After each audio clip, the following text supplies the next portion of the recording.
welcome to Movie Review Mom. Today the movie I'm reviewing is The Hustle.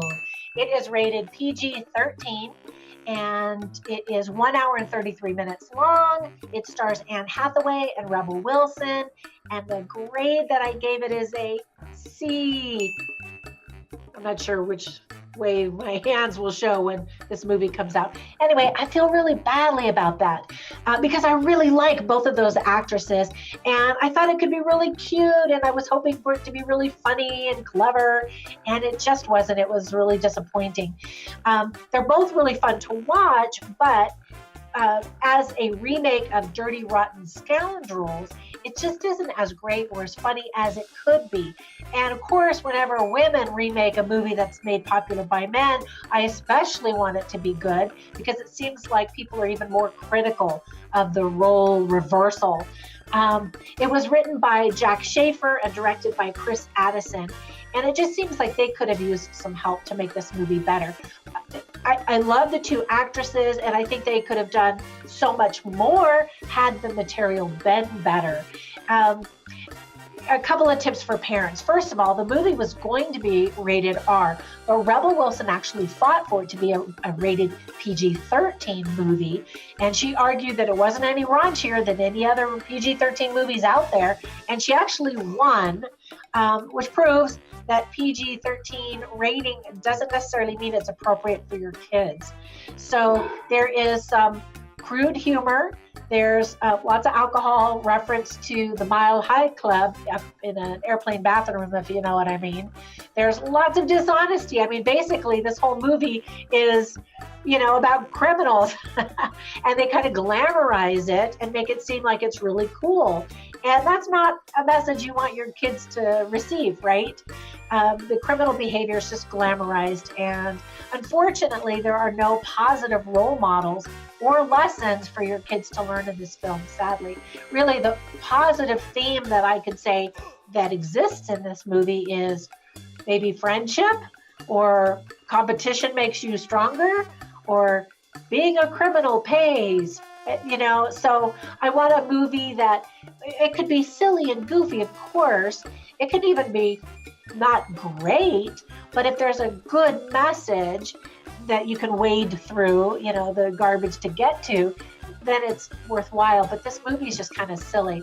First of all, some things that I did like is that there are cute opening credits, kind of a little cartoon thing. And I always love that because it kind of puts me in the mood. And I thought because the credits were kind of cute and clever, I thought, that's what was going to happen in the movie.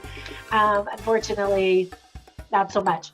Alex Gaumond plays a waiter on a train at the beginning of the movie, but he's actually an Olivier Award nominated actor who played the Steve Martin role in the stage production of Dirty Rotten Scoundrels. So I always love it when movies try to tap into actors who have been in other versions of it. I don't know why, I just like that.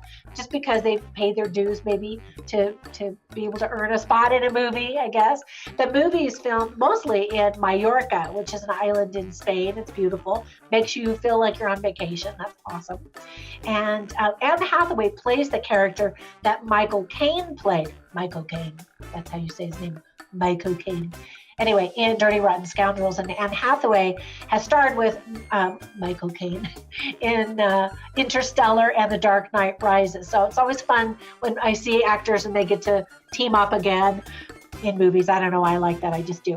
Anyway, the training sequence features Rebel Wilson's classic physical, self-deprecating humor. It was cute. It kind of is a one-trick pony, like it's the same running gag throughout the whole movie. So some people have complained that that's very tiresome. It is. There are twists. I always love twists. I don't want to give any spoilers away. But some of the things that I didn't like is just that most of the funny lines are just not that funny. And I think both of these actresses can do funny very well. They just didn't have great material that they could sink their teeth into. I was surprised that there was very little marketing for this movie, especially considering the big name of Anne Hathaway and the crowd-pleasing factor of Rebel Wilson. But now that I've seen the movie, I can kind of see why. There are just a lot of inconsistencies in the script and even with the characters themselves. Rebel Wilson, as much as I love her, kind of plays the same character in every movie that she does. You can expect moments in a training session.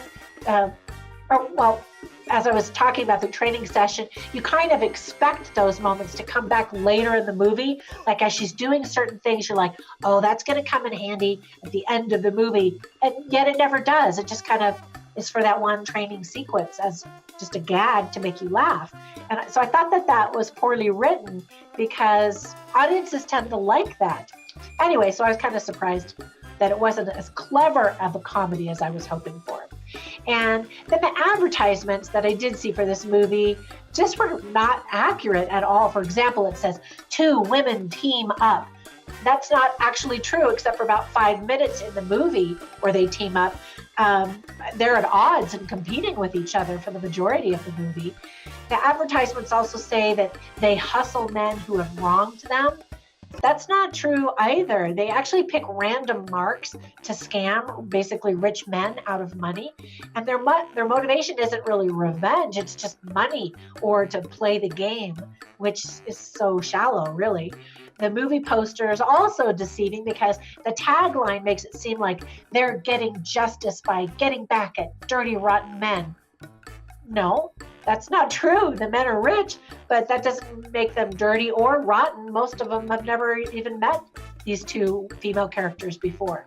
So it's the 2 women who are the ones who are dirty and rotten. And unfortunately, the whole movie is just kind of forgettable. And meanwhile, if you see the movie and you like it, let me know what you liked about it. And if you don't see the movie based on my review, that always makes me wonder, later, if you see it and you like it, then will you be mad at me? I'm just trying to give you the heads up on kind of what to expect, and especially as parents.